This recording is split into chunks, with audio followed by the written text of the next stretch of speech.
दृष्टि आईएएस के to the point programme में आपका स्वागत है। आज के एपिसोड में हम बात करेंगे भारत की संचित निधि की, लेकिन सबसे पहले जान लेते हैं कि टॉपिक आखिर खबरों में क्यों है।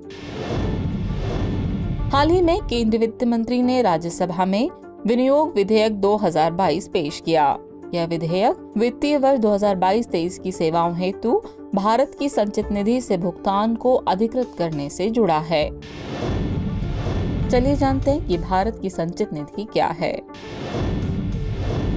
भारतीय संविधान का अनुच्छेद 266(1) भारत के लिए और भारत के राज्यों के लिए संचित निधि की व्यवस्था करता है।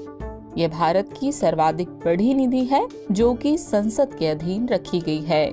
इसमें से कोई भी धन बिना संसद की पूर्व स्वीकृति के निकाला या जमा या भारित नहीं किया जा सकता है। इस कोष से असाधारण मदों को छोड़कर सभी सरकारी व्यय किए जाते हैं। आपको बता दें, असाधारण मदों को आकस्मिकता निधि या सार्वजनिक खाते से व्यय किया जाता है। भारत के नियंत्रक और महालेखा परीक्षक यानी CAG इस निधि का ऑडिट करते हैं।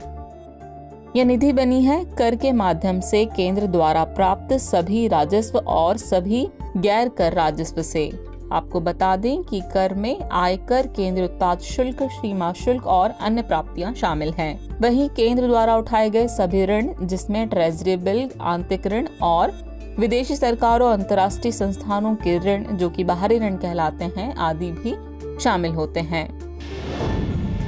चलिए अब समझते हैं कि विनियोग विधेयक क्या है। यह सरकार को वित्तीय वर्ष के दौरान व्यय को पूरा करने के लिए भारत की संचित निधि से धन निकालने की शक्ति देता है। संविधान के अनुच्छेद 114 के अनुसार संसद से स्वीकृति मिलने के बाद ही सरकार संचित निधि से पैसा निकाल सकती है।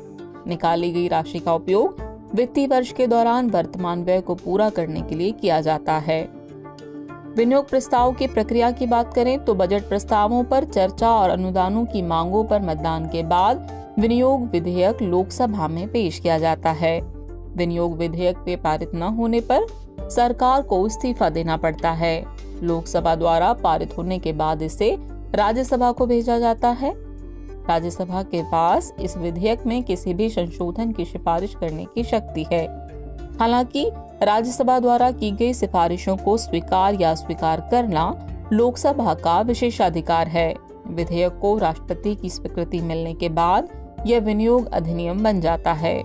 विनियोग विधेयक की अनूठी विशेषता इसका स्वतः निरसन खंड है, जिससे अधिनियम अपने वैधानिक उद्देश्य को पूरा करने के बाद स्वयं ही निरस्त हो जाता है।